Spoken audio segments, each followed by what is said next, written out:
You didn't choose the 3am shift. The 3am shift chose you, the way bad decisions choose people who aren't paying attention. You used to drive days, good hours, normal passengers. People going to work, going to lunch, going to airports with suitcases and itineraries and the quiet optimism of someone who believes being on time matters. Then your wife left. Not dramatically. She didn't throw things. She didn't yell. She packed a suitcase on a Wednesday afternoon while you were on a fair in Shinagawa. And by the time you got home, the closet was half empty, and there was a note on the kitchen table that said, "I'm tired." And the way she wrote it made it clear she didn't mean sleepy. She meant tired of you. Tired of the apartment that smelled like car air freshener. Tired of waiting for someone who was always 28 minutes away from being present. She moved to her sister's place in Chiba. That was 6 years ago. She took the cat. The cat bothered you more than it should have, because the cat didn't choose to leave, and you felt a solidarity with the cat that you realize says something unflattering about your emotional range. You switched to the night shift because the day shift requires small talk, and you stopped being good at small talk around the time your apartment went quiet. The 3am shift doesn't require being likable. It requires knowing which streets flood when it rains, which alleys the GPS lies about, and how to keep your mouth shut while a stranger in the back seat falls apart at an hour when falling apart feels anonymous. You are good at all three. You have been driving this shift for 6 years in Tokyo, and before that, you drove days for 13 years, which means you've spent 19 years in this car. You've eaten more meals in the front seat than at a table. Your lower back has a specific opinion about the driver's seat that a chiropractor once described as structural. The dashboard has a crack that appeared 4 years ago and grows 1 millimeter per summer, and you measure it every August because you need hobbies, and this is what you have. Your daughter Mika lives in Osaka. She works for a company that makes something you've never fully understood, despite her explaining it 3 times. She calls once a month, usually on a Sunday, usually when she's walking somewhere, and the conversations have the shape of a daughter checking a box she loves, but has outgrown. She sent you an air freshener 2 years ago, lavender. It stopped smelling like anything after 3 months, but you can't take it down, because taking it down would mean something, and you aren't ready to find out what. It hangs from the mirror and sways when you turn left, and that's its whole contribution to your life now. 3am Tokyo is a different city from the one tourist's photograph. The neon is still on, but nobody's looking at it. The streets have that particular emptiness that happens when 14 million people are asleep, and the ones who aren't are either working or wishing they were somewhere else. You know the taxonomy of late-night passengers the way a bartender knows drinks. First wave, the drunks. They come between midnight and 1. They're loud. They love you. They call you brother and give you the wrong address 3 times and fall asleep on the seat. And you have to make a moral decision about whether to wake them or let the meter run. You always wake them, but you think about it. And the thinking is the part you're not proud of. Second wave, the quiet ones, between 1 and 3. These are the people going somewhere they don't want to explain. Hospitals, hotels that aren't theirs.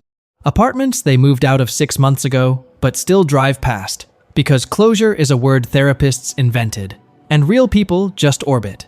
You don't ask, they don't offer. The meter runs. That's the deal. Third wave, the ones after 4. These are different. These are the people who aren't going home because there's nothing to go home to, or because home is the thing they're trying to get distance from, or because they've been awake so long that movement is the only thing keeping the thoughts from settling. You've learned to spot them, the way they sit, the way they give a destination that doesn't make sense for the hour. A park, a bridge, a train station that won't open for 2 more hours. You've learned what that means. You don't always know what to do with what you've learned, but you notice. And noticing is something. Your car is a 2014 Toyota Comfort, silver, the official taxi model that every driver in Tokyo sits in, and none of them love. The seats are vinyl. The floor mats are permanent. There is a GPS mounted to the dashboard that you have never once used because it tried to send you down a one-way street in Shinjuku in 2017, and you took it personally. You navigate by memory. 19 years of memory. Every shortcut, every dead end, every street that changes character depending on the hour. Roppongi at midnight is a different road than Roppongi at 4 a.m., and you know both of them by feel. You have a photo tucked into the sun visor. You don't talk about it. It's there. That's enough for now. Tanaka first gets in on a Tuesday in January, 2:10 a.m., corner near Sensoji in Asakusa. It's cold. The kind of cold that Tokyo does quietly, where the temperature isn't extreme, but the wind comes off the river and finds every gap in your jacket with the precision of someone who's done this before. You see him from half a block away, standing under a streetlight with his hand raised. Small man. 78, you learn later, but he carries it the way some old people do. Not with fragility, but with compression. Like life has been pressing down on him for decades, and instead of breaking, he just got denser. He's dressed carefully for 2am. Clean jacket, proper shoes. This is a man who gets dressed to go stand outside in the dark, and that tells you something before he says a word. He gives an address in Meguro. You drive. He sits in the back, passenger side, directly behind you. He doesn't talk. You don't talk. The route takes 28 minutes at that hour, because the roads are empty, and every light is green when nobody's watching. He pays cash. 1,420 yen. Exact change, no tip. He gets out at a corner, not at a house. You note this the way you note everything at 3 a.m., which is without curiosity, because curiosity is a luxury for people who sleep at night. Friday, same corner, same time, same address, same silence, same exact change. Tuesday again, same. 3 weeks of identical rides, and you start to notice him the way you notice a new sound in the engine. Not alarming, just present. He becomes part of the shift's rhythm, Tuesdays and Fridays. 2:10 am. Asakusa to Meguro. 28 minutes of two people sitting in the same car saying nothing. Third week, he speaks. He asks if you always drive this late. You say yes. He asks if you like it. You say it's the shift that doesn't require being likable, which is convenient. He laughs. Not a big laugh, a small sound. Like a door opening that hasn't been opened in a while, and the hinges are reminding themselves how to work. You glance in the mirror. He's looking out the window with the faintest expression of something that might be amusement, or might just be the face a person makes when they encounter someone who is honest at an inconvenient hour. Over months, Tanaka becomes a fixture. Tuesdays and Fridays. 2:10 am. The silence between you fills in gradually, the way a room fills with light when the sun comes up. Not all at once. Just slowly, and then suddenly you can see everything. He tells you things in pieces. He was a high school math teacher. 34 years at the same school in Bunkyo. He retired at 65 and didn't know what to do with a day that didn't have a schedule. So he made one. Same breakfast every morning, same walk, same grocery store. Same bench in the park near his apartment in Asakusa, where he reads the newspaper, even though all the news is online, and the paper is redundant, but the ritual is not. He has a granddaughter named Yuki who lives with his daughter in Meguro. He's never met her. He says this plainly, the same way he says everything. Like the facts of his life are math problems that have already been solved, and he's just showing you the work. He has insomnia, has had it since his wife Fumiko died 7 years ago. He describes it not as a medical condition, but as a companion. It arrives at 1 am. It sits with him. He tried pills. He tried tea? He tried leaving the television on? Nothing works because the insomnia is not a sleeping problem. It's a silence problem. The apartment is quiet in a way that has weight, and the weight settles on him at 1 am, and the only way to negotiate with it is to leave. So he gets dressed. He stands on the corner. He gets in your car. He goes to Meguro. You don't ask why Meguro. He doesn't explain. Both of you are comfortable with the spaces between facts. The onigiri starts around month 2. He brings 2, wrapped in a cloth that looks older than either of you. One for him, one for you. He hands it forward without ceremony. He says his wife taught him to make them, but he's not good at it. And he knows he's not good at it, but the making is the closest thing he has to being in the same room as her. You eat it. The rice is too loose. The filling is slightly off-center, as if the umeboshi inside made a decision about its position that Tanaka was unable to override. It's not good. You say it's good. He says you're lying. You say, I know. He laughs, and the laugh is bigger than the one from the 3rd week. It fills the car differently. Like the car has been waiting for a sound like that, and now that it has one, it doesn't want to give it back. You start doing things you don't name. You make sure you're near Sensoji at 2:10 on Tuesdays and Fridays. You clean the back seat before his rides, which you've never done for anyone. You adjust the heater 10 minutes before pickup because he mentioned once, in February, that his hands get cold and the cold makes him feel old. And he doesn't like feeling old because it reminds him that time has an opinion about him and the opinion is unfavorable. You turn the heater to 24 degrees. You don't tell him. He doesn't mention it. But he stops rubbing his hands when he gets in, which means he noticed. He asks about your life with the specific care of someone who recognizes loneliness because he lives inside it. You tell him things you haven't told anyone. About your wife leaving. About the cat. About the apartment that's so quiet, you've started talking to the car when it's empty because 19 years of driving the same vehicle turns it into the closest thing you have to a relationship. About Mika in Osaka and the monthly phone calls that feel like a rope getting thinner. He listens the way you listen to passengers, fully, without advice. Without the thing people do where they wait for you to finish so they can tell you about their own version. He just listens, and then he nods. And the nod is enough. The nod says, I heard you and I am holding what you said, and I will not put it down carelessly. One night after dropping him at the Meguro corner, you forget to turn your light back on. You circle the block. You see him. He's standing on the sidewalk in front of a house, not moving. The house is dark, every window black.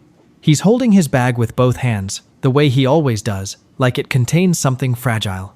He stands there for what must be 15 minutes. Then he turns and walks back toward the main road, and you pull away before he sees you, because whatever that was, it's his. You notice it every ride after that.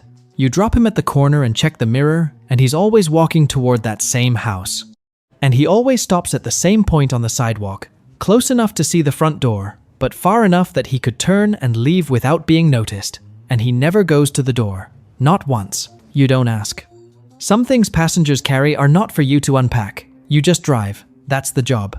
6 months, 52 rides, 52 onigiri, 52 28-minute conversations that are the best part of your week. And you don't say that because saying it would make it real, and real things in your experience tend to leave on Wednesdays without warning. Then one Tuesday he doesn't come. You wait at the corner for 20 minutes. He's never been late. He's never canceled, because there's no way to cancel. You don't have each other's phone numbers. That's not how this works. A taxi driver and a passenger do not exchange numbers the same way a bartender and a regular don't exchange house keys. There's a boundary. The boundary is the car. And outside the car, you are strangers.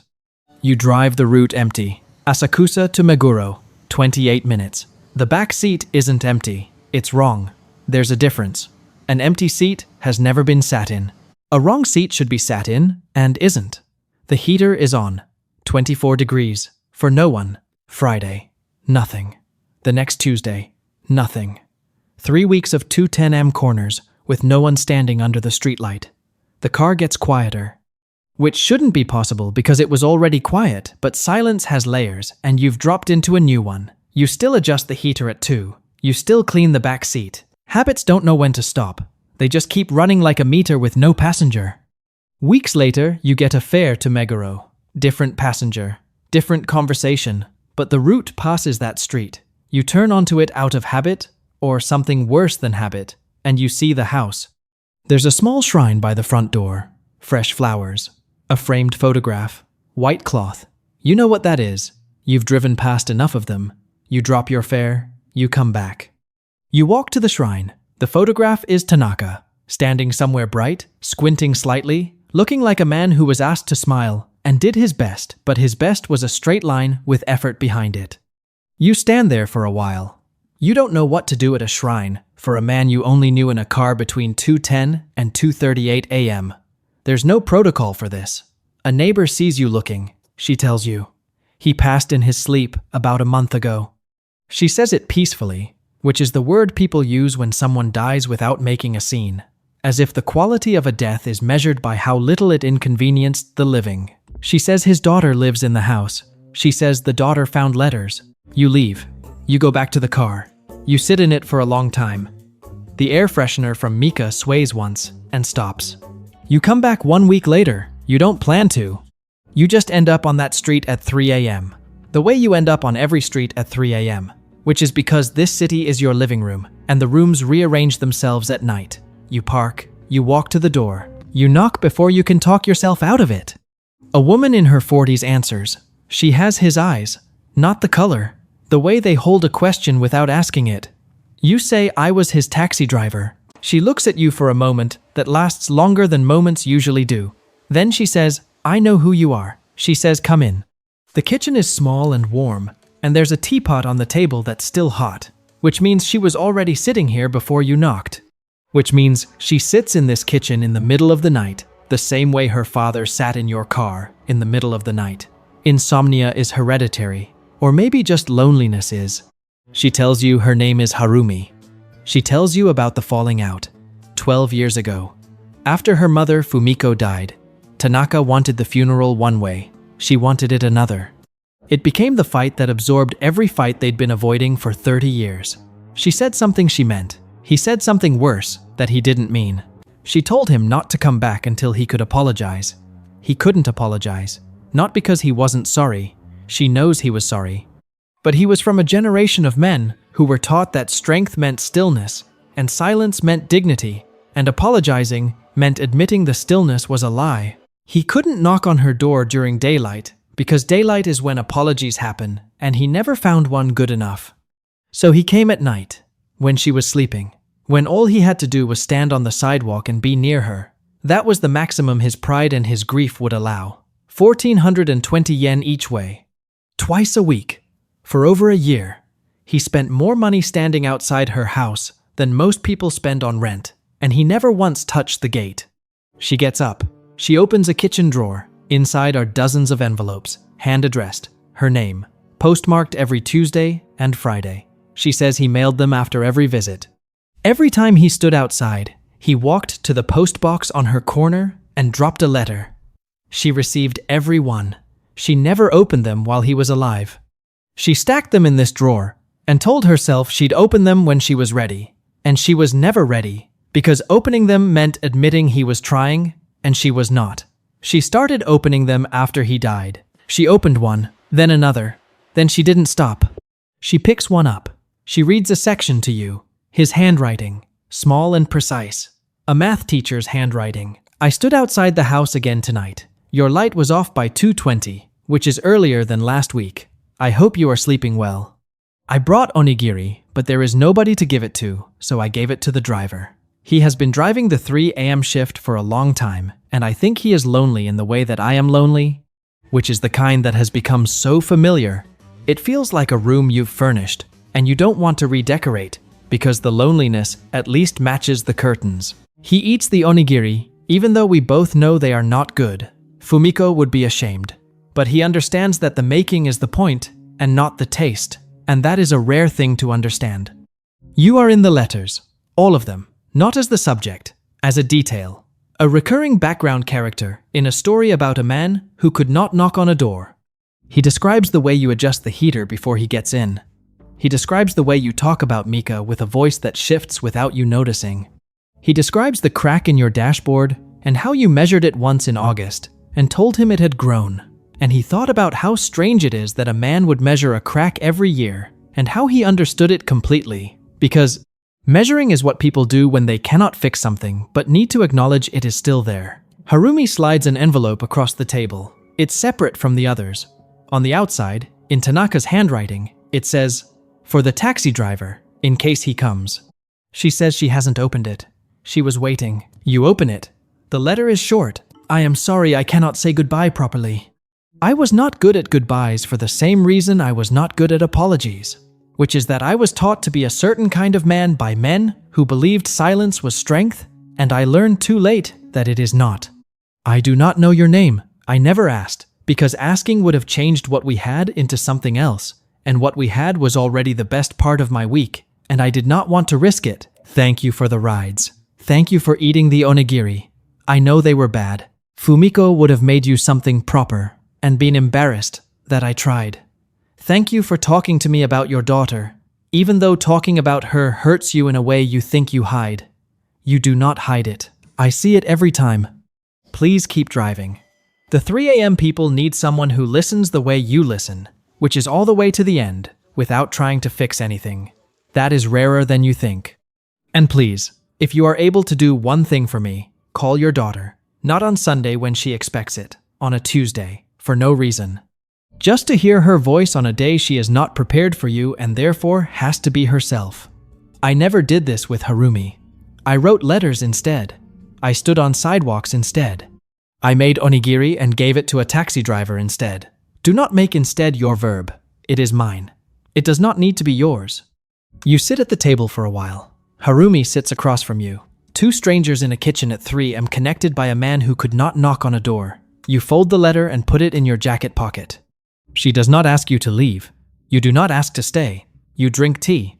The kitchen is quiet, but it's a different kind of quiet than your car or your apartment. It's the quiet of two people who have nothing to say, but are choosing to be in the same room anyway, which is the opposite of loneliness, even though it looks the same from the outside.